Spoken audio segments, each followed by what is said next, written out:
Hind friends, दोस्तों आज की इस वीडियो में हम लोग मिले हैं भाई आपके क्लास 10 सीजी बोर्ड के एक बहुत बेहतरीन चैप्टर को स्टार्ट करने के लिए, जिसका नाम है क्या, कंट्रोल एंड कोऑर्डिनेशन। देखो बेसिकली आप इस चैप्टर को कनेक्ट करके देखेंगे लाइफ प्रोसेस 1 से तो आपको ज़्यादा अच्छे से समझ आएगा। देखो हमारा जो शरीर है, हम लोग क्या कर रहे हैं इस 10th क्लास की सीरीज़ में, जो लाइफ प्रोसेस 1 है उसमें हमने बायोलॉजी में क्या पढ़ा है, ये हमारा जो ऑर्गन सिस्टम है उसमें हमने पहला ऑर्गन सिस्टम पढ़ा क्या, आपका डाइजेस्टिव सिस्टम। दूसरा हमने पढ़ा था क्या कि हम लोग सांस कैसे लेते हैं और सांस क्यों लेते हैं। तीसरा हमने पढ़ा था क्या, हार्ट के बारे में कि हार्ट क्यों पंप करता है। ब्लड बेसिकली सबसे इंपॉर्टेंट फैक्टर होता है और ब्लड के कारण ही हमारे फेफड़े और जो हार्ट है वो काम करते हैं। चौथा चीज़ हमने देखा था कि जो हम खाते पीते हैं उन सबको फिल्टर करने का काम करता है किडनी। ठीक है, तो इतनी चीज़ों को हम लोग ने देख लिया। लेकिन इन सब चीज़ों के अलावा जो इनको कंट्रोल करता है, यानी कि इन सारे ऑर्गन को कंट्रोल करता है, वो कौन करता है, हमारा ब्रेन करता है और हमारा स्पाइनल कॉर्ड करता है। तो आज हम लोग इसी के बारे में जानने वाले हैं। तो बेसिकली ये जो चैप्टर है ये 3 पार्ट्स में है आपका। पहला पार्ट है क्या कि कंट्रोल एंड कोऑर्डिनेशन, और उससे रिलेटेड कुछ कुछ टर्म्स है जो मैंने यहाँ पर आपके पीछे लिखा है, जो आज हम लोग कंक्लूड करने वाले हैं। और दूसरा आता है क्या, ब्रेन के बारे में। पहले में तो हम लोग समझ लेंगे कि न्यूरॉन उसका जो बेसिक फंडामेंटल यूनिट होता है, जैसे हमारे बॉडी का बेसिक फंडामेंटल यूनिट सेल होता है, वैसे ही ब्रेन का क्या होता है, न्यूरॉन होता है। किडनी का क्या होता है, नेफ्रॉन होता है। ठीक है, और जो हार्ट होता है उसका कार्डियक सेल होता है ना, और जो आपका फेफड़ा होता है वो सब आपको पता है, मैंने बता दिया। ठीक है, तो वैसे हमारे ब्रेन का क्या होता है, न्यूरॉन होता है। इसके बारे में आज हम लोग पूरे अच्छा ब्रीफ क्या देखने वाले हैं हम लोग सब चीज़। तो ये, और तीसरा आएगा क्या आपका हार्मोन के बारे में, जिसमें हम लोग को क्या पढ़ना है, एनिमल हार्मोन पढ़ना है जो हमारे ह्यूमन बींग्स में भी होगा, और हमें एक और हार्मोन के बारे में पढ़ना है जो है क्या, प्लांट हार्मोन, जिससे एटलीस्ट मैं बोल सकता हूँ वहाँ से क्वेश्चन आने के चांस बहुत होते हैं। अगर आपने ये चैप्टर कंप्लीट कर लिया तो आपका एग्जाम में 8 मार्क्स फिक्स हो जाता है। क्या हो जाता है, 8 मार्क्स फिक्स। इसलिए बहुत ज़्यादा इंपॉर्टेंट टॉपिक है, तो आप समझिए। तो आज हम लोग क्या कंक्लूड करने वाले हैं, मैंने बोला बेसिकली 3 लेक्चर्स होंगे। दूसरे लेक्चर में हम ब्रेन के बारे में समझेंगे बहुत डिटेल से, और तीसरे लेक्चर में हम लोग हार्मोन के बारे में समझेंगे। तो फर्स्ट लेक्चर में हम लोग ये चीज़ें कंक्लूड करने वाले हैं कि हमने इस चैप्टर को, यानी ब्रेन के इस चैप्टर को हमने कंट्रोल एंड कोऑर्डिनेशन नाम क्यों दिया। तो पहले हम लोग समझेंगे कंट्रोल एंड कोऑर्डिनेशन इसका मतलब क्या होता है, इसका बेसिक सेंस क्या लिखा रहा है कि भाई हमारे बॉडी में ऐसा हो रहा है, तो हमने इसको ऐसा ही नाम क्यों दिया कि ये कंट्रोल एंड कोऑर्डिनेशन ही हमने एक ऐसा नाम क्यों दिया। दूसरा चीज़ कि स्टिमुलाई क्या होता है। तीसरा चीज़ हम लोग देखने वाले कि न्यूरॉन यानी कि नर्व सेल, जहाँ से भाई ये बहुत इंपॉर्टेंट टॉपिक है। मुझे लग रहा है कि आपके एग्जाम में 3 नंबर का लिखा हुआ है, मतलब 6 नंबर कैसे आता है टुकड़े टुकड़े में, तो 3 नंबर के एक पार्ट में नर्व सेल लिखा हुआ है, मुझे ऐसा लग रहा है आपके एग्जाम के पेपर में। ठीक है, और फिर हम लोग पढ़ेंगे टाइप्स ऑफ नर्व सेल क्या होते हैं। फिर हम लोग समझेंगे रिसेप्टर क्या होते हैं, जिसमें हम लोग रेस्पॉन्स और इफेक्ट के बारे में समझेंगे। और साइनेप्स जो 2 मार्क्स के लिए, मैं लिख देता हूँ 2 मार्क्स के लिए, तो भाई एकदम सोने पे सुहागा है, क्योंकि पिछले साल नहीं, इसलिए 100% गारंटी, 95% गारंटी लेके चलो कि साइनेप्स एग्जाम में आ रहा है, साइनेप्स आपके एग्जाम में आ रहा है। और अगर यकीन ना होना तो जिन जिन लोगों का सेकंड टर्मिनल एग्जाम आ रहा है उसमें चेक करना, साइनेप्स आपका लिखा होगा मतलब लिखा होगा, मैं बोल रहा हूँ। ठीक है, अगर आपका जो टीचर है वो अगर बोर्ड पैटर्न में बना रहा है तो साइनेप्स ना दिया तो बोलियो, 2 नंबर में साइनेप्स आता है, मतलब आता है। उसके बाद हम लोग मोस्ट इंपॉर्टेंट टॉपिक जिसके बीच में डिफरेंस बिटवीन आता है वो है क्या, voluntary, involuntary and reflex action, उसको देखते हैं। ठीक है, तो हम लोग इतने चीज़ों को अभी देखने वाले हैं। तो चलो अभी हम लोग समझते कि कंट्रोल एंड कोऑर्डिनेशन होता क्या है। देखिए हमारा जो बॉडी परफॉर्म कर रहा है ना सारी चीज़ें, जैसे मैं अभी बोल रहा हूँ, मैं अपने हाथों का मूवमेंट कर रहा हूँ ऐसे ऐसे, है ना, ये क्या हो रहा है, ये अपने आप हो रहा है। तो ये जो अपने आप मैं ये जो कर रहा हूँ ये क्या है कि मैं अपने कंट्रोल में कर रहा हूँ ना। जैसे मुझे किसी चीज़ को बताना, देखो जैसे मैंने अभी ऐसे किया, ऐसे का मतलब क्या हो गया, मैं किसी चीज़ को बताना चाह रहा हूँ, यानी मेरा माइंड यहाँ पर क्या कर रहा है, मेरा माइंड मेरे हैंड्स को कंट्रोल कर रहा है कि भाई तू हाँ ऐसे कर, तेरे भावनाएं ऐसे निकल रही है कि तुमको हाथ को ऐसे करना है। ठीक है, तो ये क्या हो गया, मैंने कंट्रोल के साथ एक बिल्कुल ही बैलेंस के साथ क्या किया, इस चीज को किया। तो इसी को क्या बोला जाएगा, कंट्रोल एंड कोऑर्डिनेशन। और इसको करवाएगा कौन, ब्रेन करवाएगा। इसलिए बोला जाता है ब्रेन खत्म तो सब खत्म, क्योंकि यही क्या है, एमसीबी चेंबर। बाबू इधर तो सब लगा हुआ है, अगर एमसीबी उड़ा गया तो खत्म। ठीक है, तो ये तो खैर आपको थोड़ा बेसिक था। अब हम लोग जरा समझते कि इसमें बेसिकली कंट्रोल एंड कोऑर्डिनेशन क्या होता है। जैसे आपने कई जोकर्स को देखा होगा, रियल में नहीं देखा होगा तो मोबाइल में देखा होगा। कई लोग क्या करते हैं, साइकिल को ऐसे चलाते हैं और ऐसे लकड़ी को ऐसे पकड़े रहते हैं एक रस्सी के ऊपर से, ये क्या हो रहा है सर जी, और हम लोग जाएंगे तो हम लोग तो भसरंग ले गिर जाएंगे। रीजन ये है क्योंकि उन्होंने अपने आप को एक ऐसा मतलब उन्होंने अपने एक एक मस्कुलर सेल में न्यूक्लियस होता है, तो जब आप किसी चीज़ को लगातार बैलेंसली करते हैं ना तो वो आपके हैबिट में आता है। जैसे मैं अगर आपको बोलूँ अभी आप बैक फ्लिप मारो, धड़ांग से कोई लड़का को बोलूँगा चल बेटा चल बैक फ्लिप मार तू, गर्दनें तुड़वा के ला लेगा चोटा और गुण हाथ लगेगा अलग से। और जो प्रोफेशनल है, जिन लोगों ने प्रैक्टिस किया है भाई, उन लोग भी एक बार में नहीं सीखे, लेकिन बार बार गिर के तो सीख गए ना। मतलब उन्होंने अपने मसल्स को, अपने ब्रेन को ऐसा प्रिपेयर किया है कि वो कंट्रोल के साथ ऐसे भंग से कूदते हैं, कंट्रोल के साथ ऐसे भंग से कूदते हैं।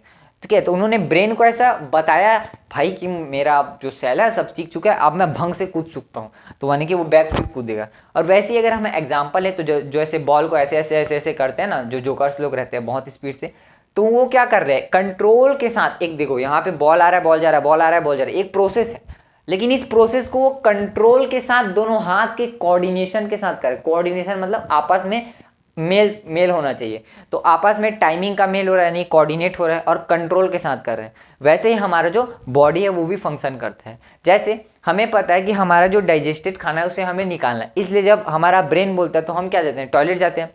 वैसे ही हमारे ब्रेन को पता है कि हमारे हार्ट को लगातार पंप करना है, क्योंकि वो ब्लड पंप कर रहे हैं। हम ना चाहते हुए भी सांस लेते हैं, भले हम रोक लेते हैं लेकिन ना चाहते हुए भी सांस लेते हैं। इसका मतलब क्या है कि हमारा ब्रेन क्या कर रहा है, कोऑर्डिनेशन, यानी सभी को एक साथ चला रहा है लेकिन कंट्रोल के साथ चला रहा है। तो इसका मतलब क्या हो गया, कंट्रोल एंड कोऑर्डिनेशन। तो बेसिकली इस चैप्टर का नाम भी इसीलिए कंट्रोल एंड कोऑर्डिनेशन रखा है।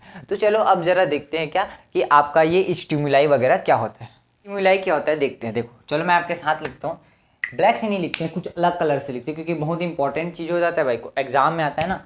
स्टिमुलाई का मतलब क्या है, एनी एक्सटर्नल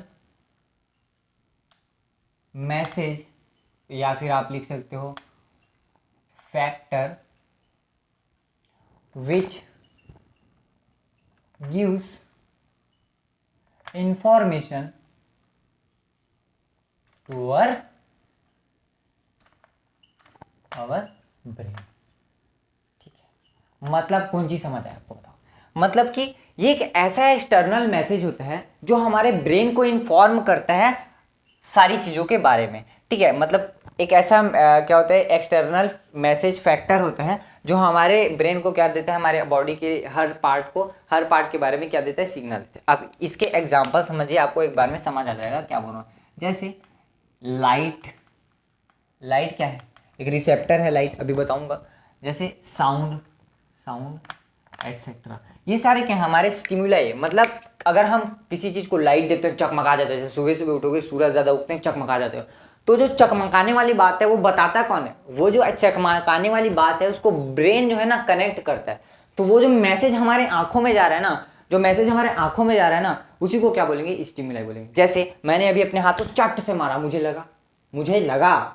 लगा, तो मैंने जो मारा ना, जो मैंने मारा, ये जो मारने वाला जो मैसेज है ना, इसी को क्या बोलते हैं, स्टिमुलाई। मतलब कि एक टर्म है जिसका मतलब होता है बेसिकली मैसेज, जो हम कहाँ दे रहे हैं, एक्सटर्नली दे रहे हैं हमारे बॉडी को, और वो कहाँ चले जाता है, हमारे ब्रेन में चले जाता है। तो ये क्या होता है, स्टिमुलाई होता है। ठीक है, तो अब हम लोग मेन टॉपिक पे आते हैं भाई, जो है क्या, आपका न्यूरॉन। तो स्टिमुलाई समझ आ गया, इंपॉर्टेंट चीज़ होती है।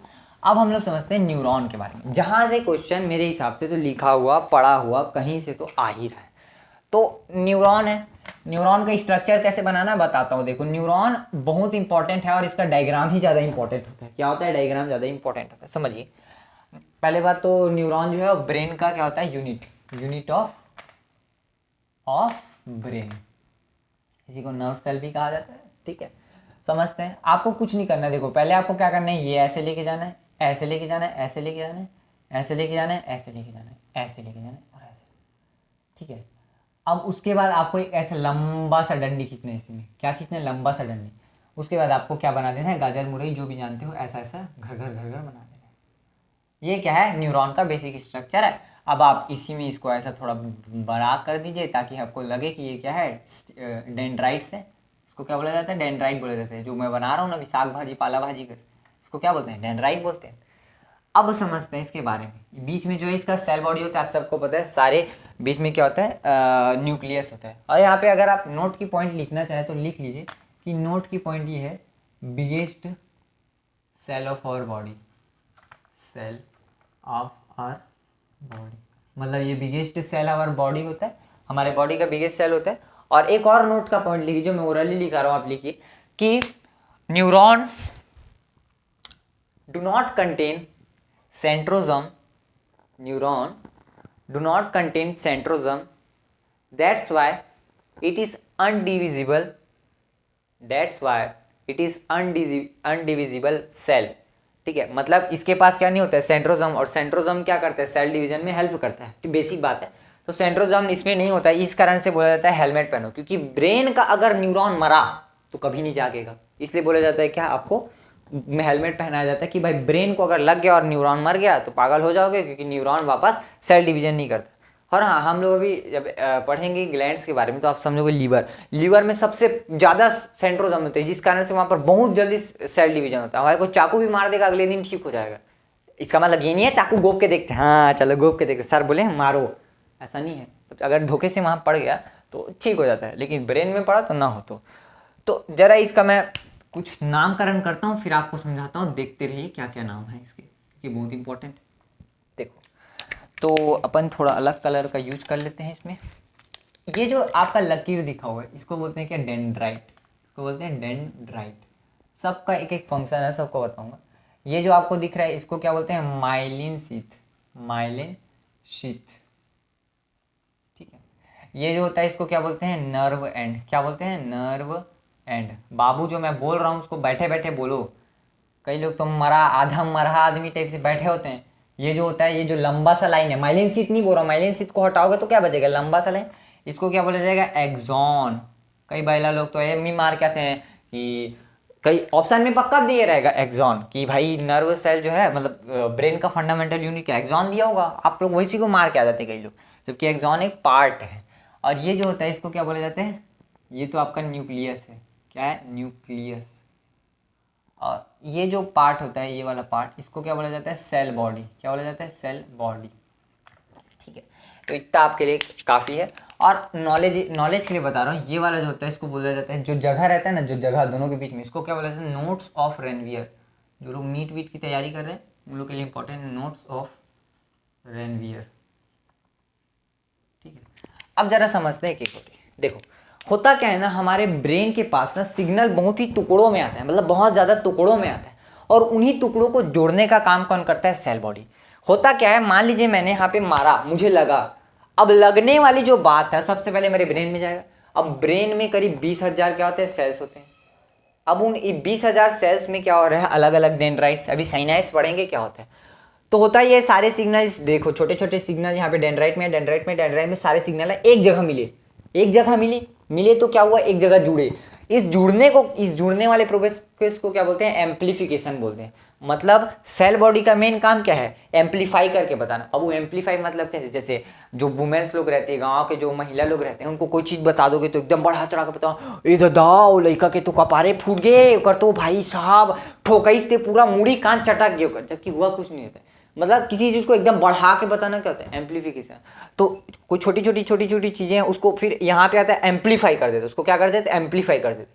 और एम्प्लीफाई करने के बाद ये एक जगह होता है, ये एक पाइप होता है जिसको हम लोग एक्सॉन के नाम से जानते हैं। वो क्या करता है इसको पास करता है। तो पूछेगा what is the function of axon, तो it is a part of neuron which provide a pathway for the signal given by cell body to pass from it. ठीक है, तो ऐसा आप लिख सकते हैं। लेकिन दिक्कत क्या है, इन दो जो एक्सॉन रहता है, एक्सॉन के बीच में क्या रहता है माइलिन शीथ। माइलिन शीथ एक प्रोटीन का बना हुआ लेयर होता है जो बहुत मतलब सारे में होता है।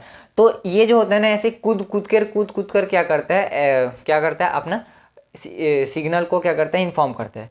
तो ये कूदने के लिए उसको क्या चाहिए रहता है सोडियम, क्या चाहिए रहता है बाबू सोडियम। तो यहाँ पर आप लिख लीजिए, जैसे मैं यहाँ पे बना देता हूँ, ये कूद के जाएगा कूद के, तो कूदने के लिए इसको क्या चाहिए सोडियम चाहिए, सोडियम यानी। अब देखो होता क्या है ना, आप हम लोग को समझो कि हम लोग को चक्कर क्यों आता है। जैसे हम लोग धूप में एकदम खड़े हैं तो जो हमारा पसीना होता है, पसीना एकदम खारा होता है, कई बार चाट के देखना। तो NaCl जो रहता है ना, NaCl के साथ क्या जा रहा है सोडियम जा रहा है।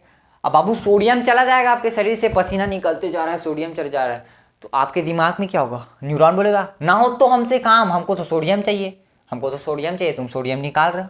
तो सोडियम निकल जाता है, जिस कारण से इंफॉर्मेशन आगे ही नहीं जाता। क्या इंफॉर्मेशन आगे नहीं गया, दिल धड़कना बंद, दिल धड़कना तो नहीं होता, इंफॉर्मेशन आगे ही नहीं गया, आपके आंख को जो है रोशनी मिल रही, स्टिमुलाई मिल रही, रोशनी हो तो जा ही नहीं रही, फिर देखोगे तो लगेगा पूरा काला काला काला काला सामने आ रहा, भड़ांग से आदमी गिर गया।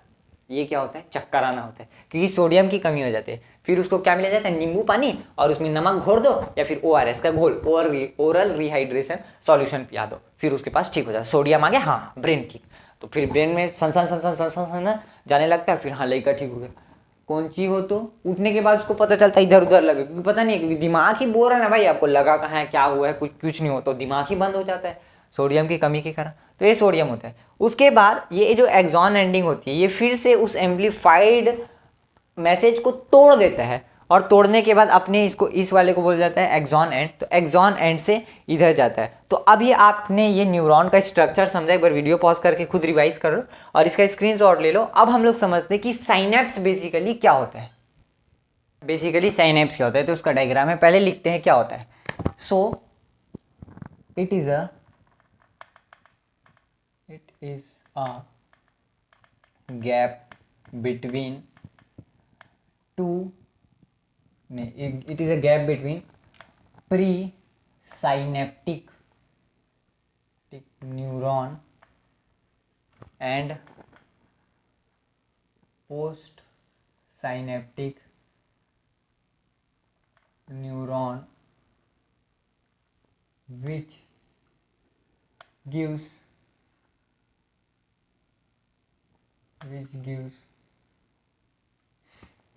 area of region for transfer of information। इसका मतलब क्या हुआ, देखो ये एक गैप होता है, या फिर इसको आप लिख सकते हो रीजन भी लिख सकते हो। तो ये गैप या रीजन होता है प्री साइनेप्टिक न्यूरॉन। अब प्री साइनेप्टिक का मतलब क्या, देखो हमारे जो ब्रेन है, ब्रेन में बहुत सारे न्यूरॉन्स होते हैं जो आपस में इंटरलिंक्ड नहीं होते, लेकिन आपस में बहुत पास होते हैं। तो पास होने के कारण जब भी हम दो न्यूरॉन के रिस्पेक्ट में बात करेंगे, तो ये कभी ना कभी तो ये भी बनेगा क्या, प्री साइनेप्टिक। आपको ऑब्वियस सी बात पता है। तो जो इंफॉर्मेशन दे रहा होता है पहले, मतलब पहले दे रहा होता है, तो इसको क्या बोला जाता है, प्री साइनेप्टिक न्यूरॉन। क्या बोला जाता है, प्री साइनेप्टिक न्यूरॉन। इसको क्या बोला जाता है, पोस्ट साइनेप्टिक न्यूरॉन, यानी कि यहाँ पे जा रहा है, पोस्ट साइनेप्टिक न्यूरॉन। आपको समझ में आ गया कि ये क्या है, नर्व एंड है, और ये क्या है, डेंड्राइट है, इसी के थ्रू क्या आ रहा है, ये इंफॉर्मेशन आ रहा है। अब समझिए, जो हमारा ब्रेन होता है ना, तो ब्रेन में जो न्यूरॉन होता है उसको इलेक्ट्रिकल इम्पल्स लेने की आदत है। क्या है, इलेक्ट्रिकल इम्पल्स लेने की आदत है।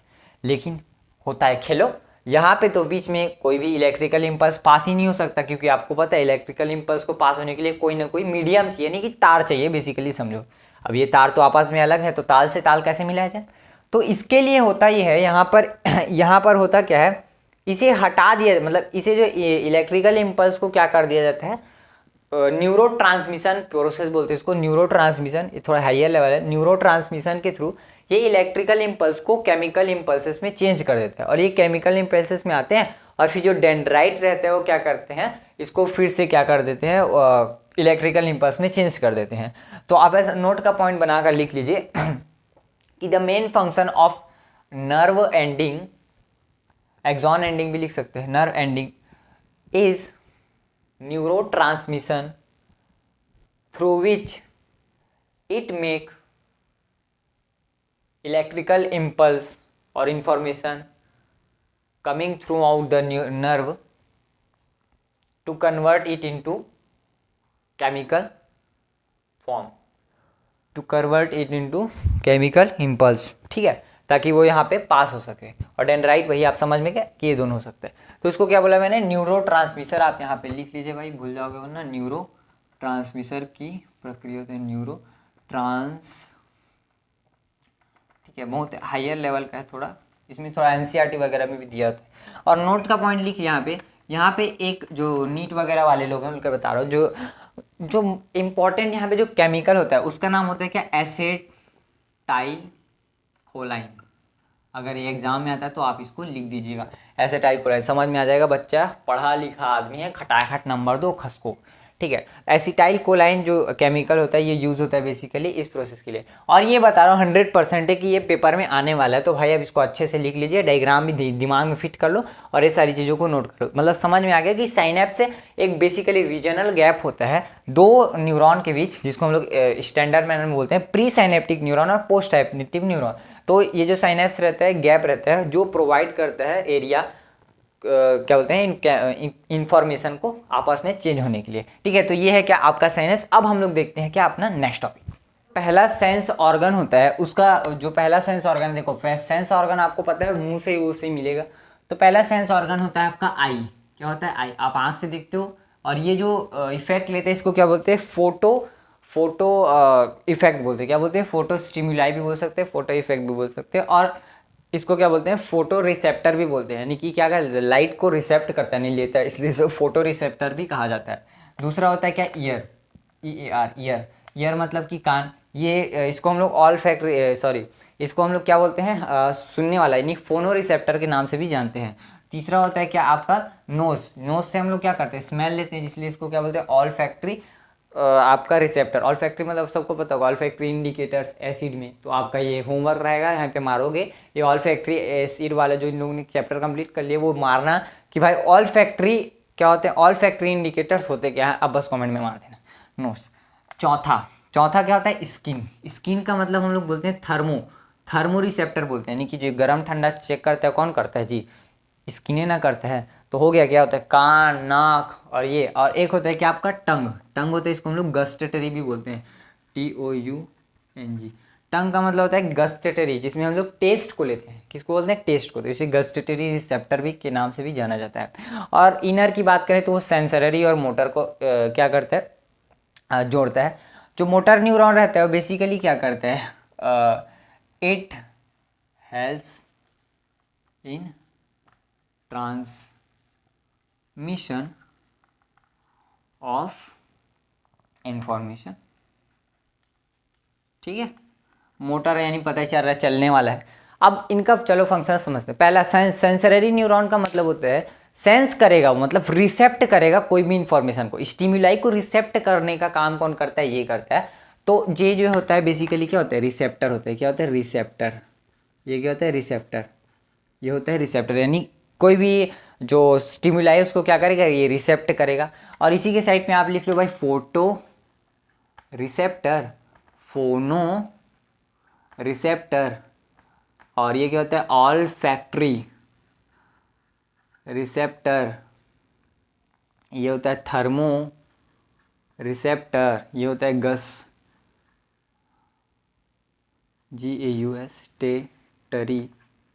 रिसेप्टर, ठीक है बाबू, गस्टेटरी रिसेप्टर। और ये बेसिकली सेंस ऑर्गन को हम लोग क्या बोलते हैं? रिसेप्टर के नाम से जानते हैं। और इनर क्या करता है? It connects both sensory and what? Motor neuron. दोनों को क्या करता है बाबू? कनेक्ट करता है। तो हमने यहाँ पर क्या समझ लिया? आपका टाइप्स ऑफ न्यूरॉन, ठीक है। तो अब हम लोग जरा समझते हैं क्या होता है आपका क्या होते हैं रिस्पॉन्स, क्या होता है और इफेक्ट क्या होता है। जो जरा यहीं पे समझ लो रिस्पॉन्स क्या होता है। सबसे पहले मुझे ये बताओ ये प्रोसेस कैसे चलेगा। अभी हमने इसके बारे में बात ही नहीं की, हमने बेसिक बातें की। अभी जरा समझते हैं कि इसका प्रोसेस कैसे चलेगा। देखो प्रोसेस में आप समझिए, जैसे मैंने अभी इसको मारा, हुआ क्या? मैंने मारा यानी मैंने इसको स्टिमुलाई दिया, यानी जो हमारा यहाँ पर जो सेंस था, मेरे जो यहाँ पे जो मेरा स्किन था जिसने सेंस किया है, तो सबसे पहले क्या होता है? रिसेप्शन होता है, यानी रिसेप्शन होता है। इसको आप नोट्स में लिखिएगा, रिसेप्शन होता है। रिसेप्शन यानी कोई भी हमारा जो सेंस ऑर्गन पहले रिसेप्ट करेगा, और रिसेप्ट करने के बाद तुरंत देगा किसको? मोटर न्यूरॉन को। किसको देगा? मोटर न्यूरॉन को। किसको देगा बाबू? मोटर न्यूरॉन को। अब ये जो मोटर न्यूरॉन रहता है वो या तो ब्रेन को देगा या तो स्पाइनल कॉर्ड को, अकॉर्डिंग टू द सिचुएशन। अगर मान लीजिए ये बहुत ही जैसे एकदम जैसे हम लोग किसी चीज़ को छूते हैं और छूने के बाद छटाक से करते हैं, तो ये बेसिकली किसको दे रहे हैं? स्पाइनल कॉर्ड को, क्योंकि समय कम है इसमें। उसके लिए एक्शन के लिए क्या हो रहा है? समय बहुत कम पड़ रहा है, इसलिए उसको किसने दिया? आपको स्पाइनल कॉर्ड ने दिया। जब मैं ब्रेन और स्पाइनल कॉर्ड बताऊंगा तो अच्छे से बताऊंगा, ठीक है। तो इसी को हम लोग आगे जाके रिफ्लेक्स एक्शन भी बोलने वाले हैं। तो ये मोटर न्यूरॉन को देता है, और मोटर न्यूरॉन को देने के बाद देखो जो मोटर न्यूरॉन होता है वो क्या करता है? ट्रांसमिशन। ट्रांसमिशन। ट्रांसमिशन के बाद क्या होता है भाई, ये एक्शन होता है, सॉरी रिएक्शन होता है। सबसे पहले क्या होता है बाबू, एक्शन होता है, तो भूल ही गए।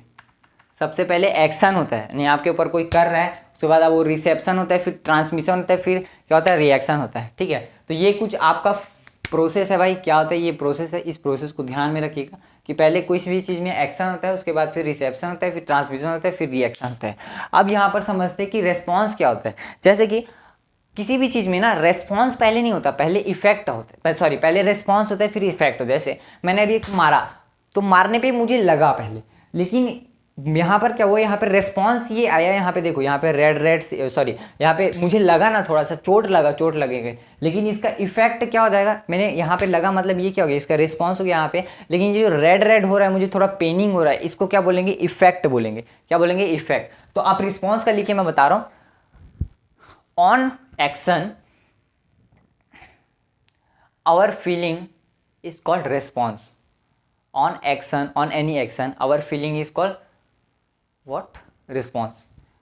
लेकिन effect is what, effect का मतलब क्या हो जाएगा, on any action any effect shown in our body is called effect, यानी कुछ हमारे ऊपर इफेक्ट हो रहा है, तो इसको क्या बोलते हैं, इफेक्शन बोलते हैं। तो ये इस तरीके से प्रोसेस चलता है। अब हम लोग समझते हैं क्या आपके बेसिकली तीन जो है क्या, रिफ्लेक्स एक्शन और वॉलेंट्री इनवॉलेंट्री, जिसमें से रिफ्लेक्स बहुत इंपॉर्टेंट है, तो उसको हम लोग जरा भी समझते हैं रिफ्लेक्स एक्शन। उसके बाद अपन लोग समझ लेंगे क्या आपका वॉलेंट्री और इनवॉलेंट्री एक्शन को। तो रिफ्लेक्स एक्शन होता क्या है, तो बेसिकली हम लिखते हैं, फिर आपको समझ में आ जाएगा कि इमीडिएट रेस्पॉन्स अगेंस्ट स्टिमुलाई। अब देखो यहाँ पे स्टिमुलाई का यूज हुआ ना, इसलिए मैंने इसको पहले ही लिखा दिया, stimuli is called reflex action, reflex action. ठीक है, समझ आ गया। मतलब कि किसी भी स्टिमुलाई, यानी कोई भी एक्सटर्नल आपको पड़ रहा है, कुछ हो रहा है, मैसेज हो रहा है, कोई भी स्टिमुलाई, यानी उस स्टिमुलाई के अंदर इस इमीडिएट रिएक्शन को क्या बोला जाएगा, रिफ्लेक्स एक्शन बोला जाएगा। जैसे अगर मान लीजिए आपके सामने चाय रखा हुआ है, आपको एकदम पीने का मन लग रहा है, कई बच्चे लोग को अभी पीने का मन लग रहा है ना, दूध वाला चाय रखा हुआ है, दूध वाला चाय, ठीक है, इमेजिन करो दूध वाला चाय, अब एकदम ज़्यादा गर्म है, मम्मी आके रखती है, आपको पता ही नहीं है एकदम गर्म है।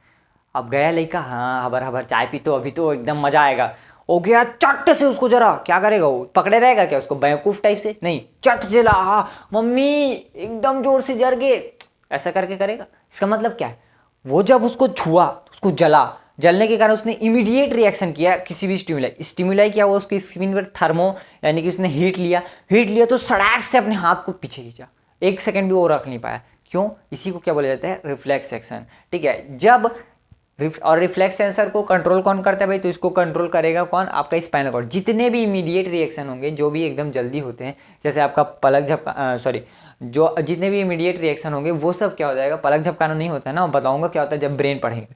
तो जितने भी इमीडिएट रिएक्शन होते हैं उस सबको कौन कंट्रोल करता है भाई, स्पाइनल कॉर्ड। कौन करता है, स्पाइनल कॉर्ड। अब जरा इसे हम लोग इसकी मदद से समझते हैं होता क्या है। देखो हमारा ये क्या है, पूरा हैंड है, मान के चलिए हमारा ये मसल्स हुआ है और ये हमारा हैंड है। अब होता क्या है, ये क्या है, रिसेप्टर, ये हमारा रिसेप्टर है स्किन का, क्या है, स्किन लिख देता हूँ, स्किन का रिसेप्टर हुआ। अब होगा क्या, ये क्या करेगा, सेंस करेगा, और सेंस करने के बाद किसको देगा, ये सेंसरी, किसको, न्यूरॉन को, सेंसरी न्यूरॉन। अब ये जो सेंसरी न्यूरॉन रहता है, ये स्पाइनल कॉर्ड, ये क्या है आपका स्पाइनल कॉर्ड,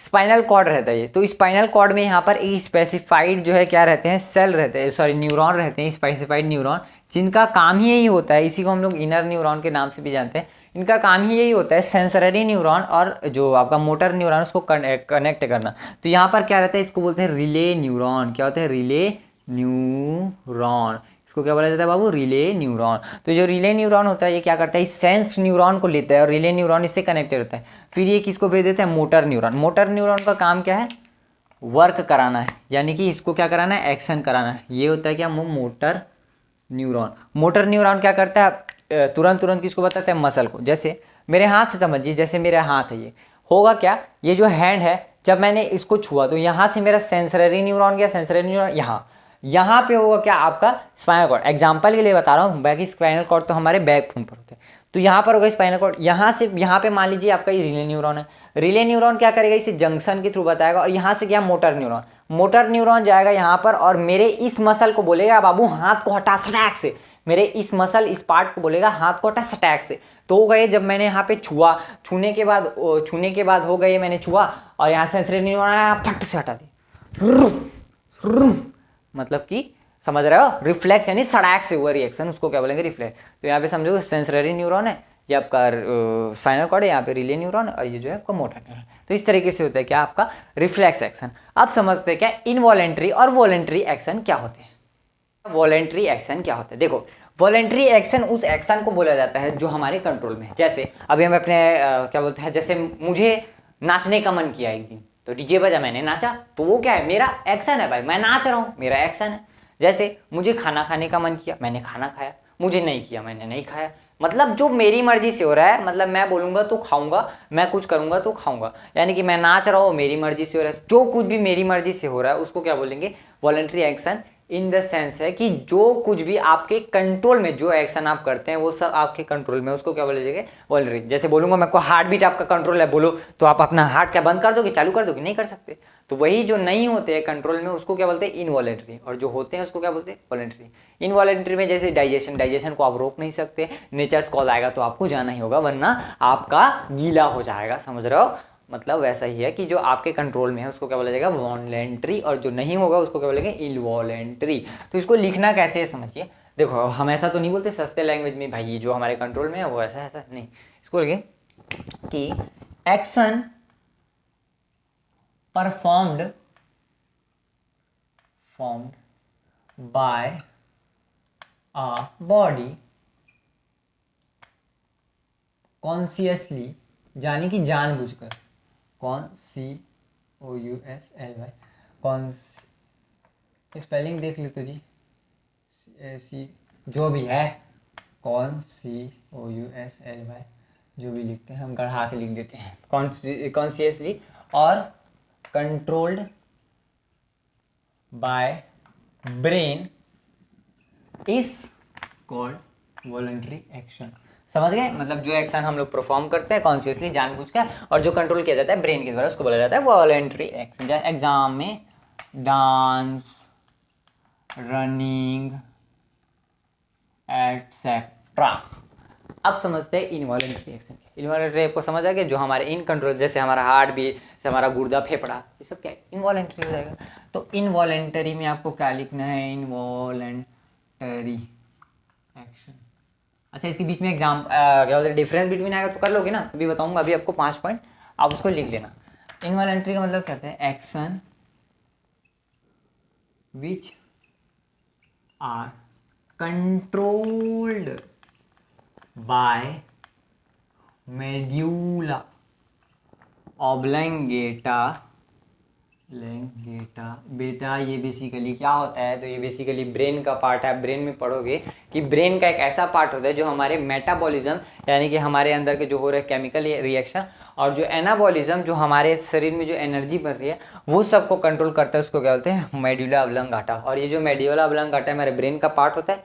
तो ब्रेन का पार्ट जो है वो हमारे किसको कंट्रोल करे, हार्ट वगैरह को, ठीक है। जो मतलब इनवॉलेंट्री एक्शन को कौन करता है, मेड्यूला ऑब्लंगाटा, जो हमारे ब्रेन का पार्ट है। मतलब ऐसा इसको ठेका दिया गया, बाबू तुम वो वाला एक्शन देखो जो डायरेक्ट होना चाहिए, नहीं हुआ तो मर जाओगे, ऐसे वाले को क्या बोला जाता है, मेड्यूला ऑब्लंगाटा। तो control by medulla oblongata is called ये, और या फिर ऐसा लिख सकते, control by medulla oblongata and performed by a body without any consciousness, बिना जानबूझ के वो अपने आप ही होता रहता है। फॉर एग्जाम्पल हार्ट बीट और डाइजेशन एटसेट्रा, आप लिखते रहिएगा। ठीक है। तो ये होता है क्या, वॉलेंट्री या इनवॉलेंट्री। अब मोस्ट इंपॉर्टेंट टॉपिक क्या बन जाता है भाई इसका इसमें डिफरेंस बिटवीन क्या होता है। तो पहली बात तो तीनों में अगर आया तो आप पहले इनके ये लिख लोगे और लास्ट में तो आपको एग्जाम्पल आपका लिखनी है। दूसरे में क्या लिख सकते हो कि जो इनवॉलेंट्री एक्शन हो, जो वॉलेंट्री एक्शंस होते हैं, इसे हम लोग जो है पैदा होने के बाद सीखते हैं। तो ये ऐसे एक्शंस हैं जो हम पैदा होने के बाद सीखते हैं। लेकिन जो वॉलेंटरी और जो रिफ्लेक्स होते हैं वो हमें पैदाइशी मिलते हैं, यानी इसे हम पैदा होने के बाद सीखते हैं और जो है ये जो है हमें बचपन से मिले हुए होते हैं। इन्हें बेसिकली वॉलेंटरी एक्शंस को बेसिकली हमारा ब्रेन कंट्रोल करता है, इनवॉलेंटरी को मेडुला ऑब्लांगाटा, और रिफ्लेक्स एक्शन को क्या बोला जाता है, रिफ्लेक्स एक्शन को स्पाइनल कॉर्ड क्या करता है, कंट्रोल करता है। क्या करता है, कंट्रोल। ये हम कॉन्शियसली करते हैं, या हमें कॉन्शियसनेस की ज़रूरत नहीं है, और रिफ्लेक्स एक्शन के लिए भी हमें किसी भी कॉन्शियसनेस की ज़रूरत नहीं है, वो जो है अपने आप हो जाता है। बाबू अब चट से जरा तो अब क्या करोगे, कॉन्शियसनेस दिखाओगे, हमको तो जर रहा है, हम तो रखे रहेंगे चोटानी के। इसे लोग को ना एक आध दिन अंगरा में जरूंगा, उसके बाद फिर बोलना रखे रहोगे मर जाओगे, ठीक है, पूरा जर जाएगा हाथ गोड़। तो इस तरीके से क्या होता है, ये आपका एक फेज खत्म होता है, न्यूरॉन शुद्धा। अब नेक्स्ट टॉपिक हमारा आता है क्या, ब्रेन। हम लोग नेक्स्ट टॉपिक को नेक्स्ट वीडियो में करने वाले हैं। अब मैं आपको यहाँ पर लिख रहा हूँ क्या, 3 होमवर्क जो बच्चा करेगा वो बोर्ड में मेरे हिसाब से, मेरी आशीर्वाद है कि वो टॉप करेगा, ठीक है।